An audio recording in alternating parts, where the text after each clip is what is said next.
एक बार त्रेता युग में भगवान शंकर राम कथा सुनने के लिए कैलाश शिखर से उतरकर दंडकारण्य गए। भगवान शिव भी राम कथा से कितना प्रेम करते हैं सोचिए। अनादि काल से भगवान भोलेनाथ को भी राम कथा में कितनी प्रीति थी। कितनी मेहनत किया बाबा तुलसी ने, कितने भगवान शंकर ने कितने दूर गए सुनने के लिए, उत्तर भारत से दक्षिण भारत। सोचो पहले कितनी कठिनाई से राम कथा मिलती थी। आज तो टेक्नोलॉजी की दुनिया ने, वैज्ञानिकों ने कितना सुलभ कर दिया। हाँ, हम हरिद्वार बैठे हैं और आप लोग अपने घरों में बैठे हैं, और आप कई लोग तो लेटे लेटे भी सोफे पे बैठे हुए आनंद ले रहे हैं। ये विज्ञान की आविष्कृति ही तो है। कितनी सुलभ हो गई कथा। लेकिन एक जमाना था कि भगवान शंकर को कितनी कठिनाई से कथा मिली थी। कल जो लोग नहीं जुड़ पाए थे ना, उनको भी पता लगा होगा कि कितनी कठिनाई होती है राम कथा प्राप्त होने में। कई लोग बेचारे बहुत रह गए थे। जो लोग रजिस्ट्रेशन कराए, इतनी मेहनत की, इतनी टेक्नोलॉजी से नहीं जुड़े थे, लेकिन फिर भी उनको राम कथा से प्रीति थी, तो बड़े परेशान हुए। कल बहुत सारे मैसेजेस भी आए कि हमारा क्या अपराध हो गया कि हम कथा से नहीं जुड़ पाए। मैंने कल भी कहा था कि भाई आप लोगों की गलती नहीं है और गलती मेरी भी नहीं है, क्योंकि हम दोनों ही नए हैं। हाँ, ना आपको पता था ना मुझे पता था, लेकिन हाँ इच्छा थी कि चलो बैठे हुए एक राम कथा गाई जाए। और ये राम कथा सिर्फ सिलेक्टेड लोगों के लिए रखी गई है। मुझे जानना था कि कथा से हकीकत में प्रेम कौन करता है। अब YouTube पर कथा हो, फेसबुक पर हो या आस्था चैनल पर हो, तो वहाँ पता नहीं लग पाता था। इसलिए एक प्रयोग किया गया ये जानने के लिए कि कितने लोग कथा से हकीकत में प्रेम करते हैं, कितने लोग कथा के लिए लालायित रहते हैं। और मुझे खुशी है कि जितने लोग यहाँ जुड़े हैं वो सब साधुवाद के पात्र हैं, धन्यवाद के पात्र हैं। मेरे हृदय से आप लोगों को बहुत बहुत शुभकामनाएं है भाई, जितने लोग कथा से जुड़ रहे हैं। मुझे लग रहा है कि आप कथा से वास्तव में प्रीति करते हैं। इतने सालों से जो मैंने मेहनत की है आप लोगों को सुना सुना कर कि भाई कथा से प्रेम करो, हरि नाम से प्रेम करो, हरि चरणों से प्रेम करो, उसके परीक्षा की घड़ी थी। और आप लोगों ने मुझे महसूस कराया कि नहीं, आप कथा किसी भी शर्त में छोड़ना नहीं चाहते हैं। आप सब लोगों ने कथा को अपने हृदय में उतारा। बड़ी खुशी हुई मुझे इस बात की। भगवान शंकर भी देखो कितनी दूर गए सुनने के लिए। एक बार त्रेता जुग माही,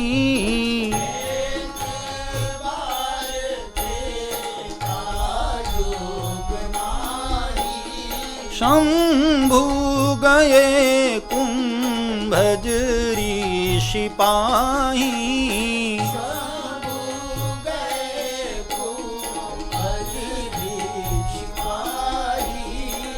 एक बार त्रेता जुग माही,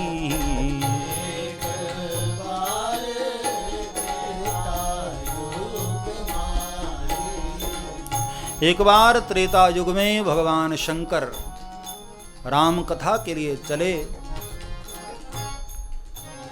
और साथ में माता सती को लेकर चले कुंभज ऋषि के आश्रम पर।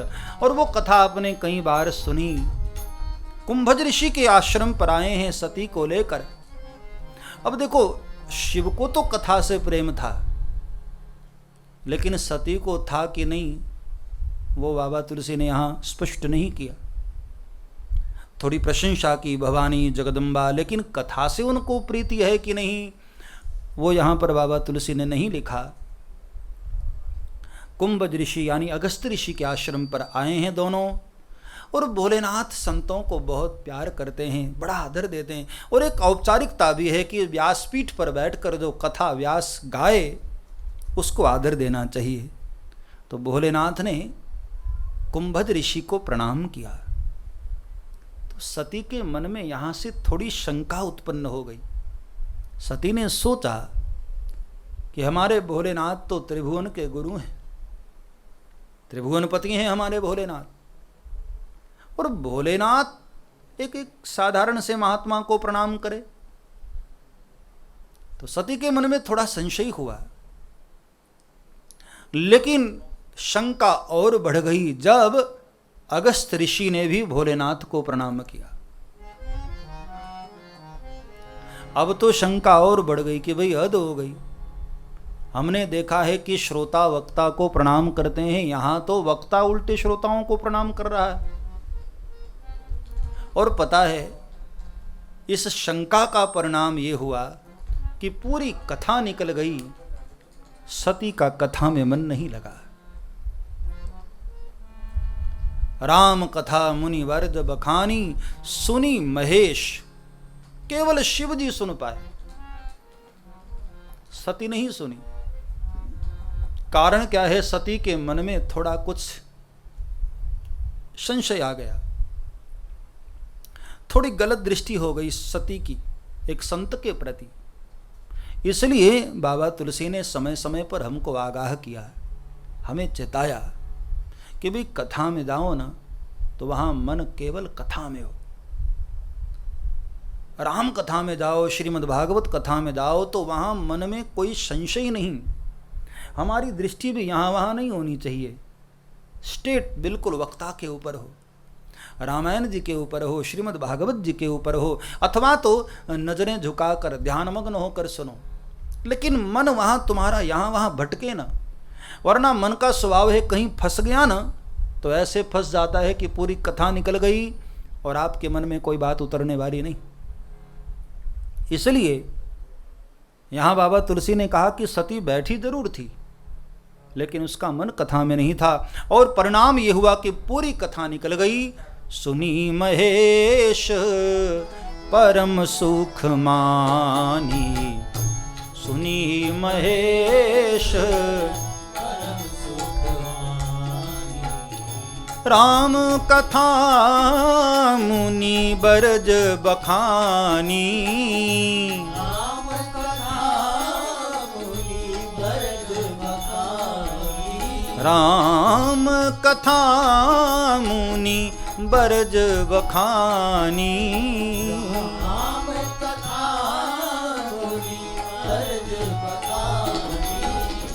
सुनी महेश परम सुख मानी, सुनी महेश परम सुख मानी। केवल भोलेनाथ सुने और सती बैठी जरूर रही। बाद में जब कथा पूरी हो गई तो भोलेनाथ को बहुत सुख हुआ। सुनी महेश परम सुख मानी। बाबा तुलसी के शब्द सुनना कि जिसने सुना सुख उसको मिला। हाँ, मतलब यह हुआ कि यदि संसार में सुखी होना चाहते हो तो भगवान की कथा का आश्रय करो, क्योंकि सुनत श्रवण पाई विश्रामा। मन को विश्राम चाहिए, सुख चाहिए, जो वास्तव का सुख है, जो सच्चा सुख है। संसार के द्वारा प्राप्त होने वाला कोई भी सुख, ध्यान देना, स्थिर नहीं होता है, कायम नहीं होता है, क्योंकि उस सुख की अधिकता के बाद आपको रोना पड़ता है, दुखी होना पड़ता है। कई लोगों को सोने में बहुत आनंद मिलता है, बड़ा सुख मिलता है, लेकिन कितनी देर? 24 घंटे भी आप नहीं सो सकते हैं।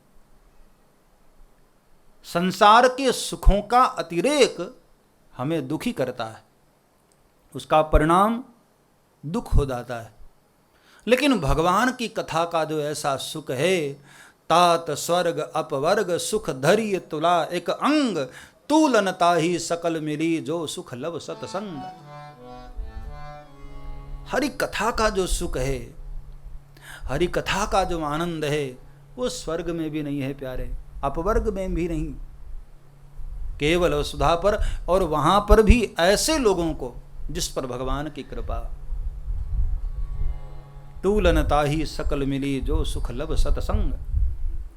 तो जिसने कथा का आश्रय किया सुख उसी को मिलेगा। सुख चाहते हो तो हरि कथा का आश्रय करो। हाँ, कोई बैठे बैठे कथा में सो जाए तो भाई उसकी गारंटी नहीं है, लेकिन जो सुनेगा, मेरा भरोसा है, सुनी महेश परम सुख मानी। जब भोलेनाथ को सुख मिला प्यारे तो हमें आपको क्यों नहीं मिलेगा। हाँ, ध्यान से सुनो, मस्ती में सुनो, निमग्न होकर सुनो। सुनी महेश परम सुख मानी। मैंने कई बार कथाओं में कहा कि कथा कहीं से भी मिले हमें सुननी चाहिए। वक्ता से प्रीति नहीं, वक्ता के वक्तव्य से प्रीति होनी चाहिए। भगवान की कथा से प्रीति होनी चाहिए। मैं बार बार कहता हूं, सच्चे श्रोता की ये पहचान है, जिनके श्रवण समुद्र समाना, जिनके श्रवण, सब गाइए, जिनके श्रवण समुद्र समाना,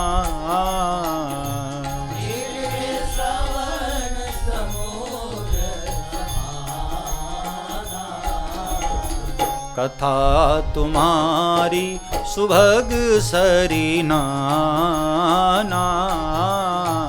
कथा तुम्हारी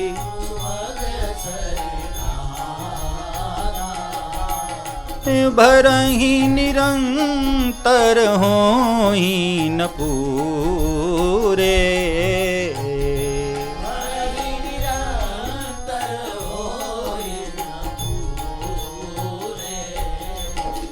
तिनके ही तुम का गृह रे, तिनके ही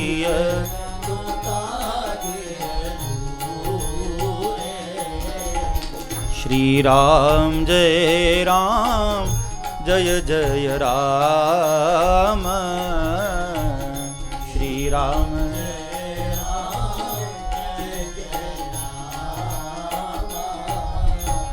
बाबा तुलसी ने मानस में श्रोताओं का लक्षण बताया कि जिनके श्रवण समुद्र समाना, जिनके कान, जिनका स्वभाव समुद्र की तरह हो गया।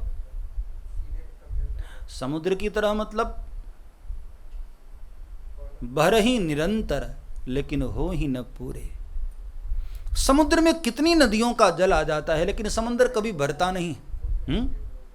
ऐसे ही भगवान की कितनी भी कथा सुन ले लेकिन जिस श्रोता का मन कभी भरे ना, ऐसे श्रोता ही हकीकत में सच्चे श्रोता है। कितनी भी कथा सुन ले लेकिन मन कभी भरे ना, एक ही बार में मन भर गया ना तो समझना कि तुमने इस रस को ठीक से जाना नहीं, कथा की महिमा तुमने ठीक से पकड़ी नहीं। वरना ये नशा तो ऐसा है मेरे भाई बहन, नाम खुमारी नानका चढ़ी रहे दिन रैन, चढ़ी रहे दिन रैन, दिन रात चढ़ी रहे जो उतरे ही ना, ये वो नशा है। इसलिए मैं मेरे श्रोताओं को कहता रहता हूं, कहीं से भी कथा मिले पीते रहो, बरही निरंतर लेकिन हो ही न। जिस दिन तुम्हारा मन भर गया समझो कि तुम भक्ति मार्ग से चुक गए,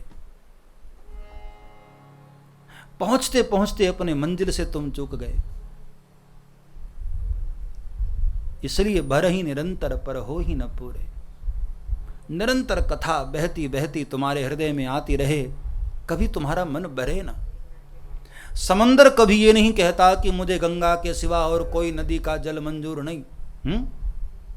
कोई भी जल समंदर में आ जाए, समंदर सबको स्वीकार करता है।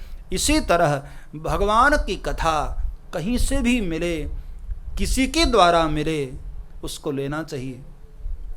भगवान की कथा से प्रीति करो, सुनी महेश परम सुख मानी। भोलेनाथ को बहुत सुख हुआ, बहुत आनंद हुआ।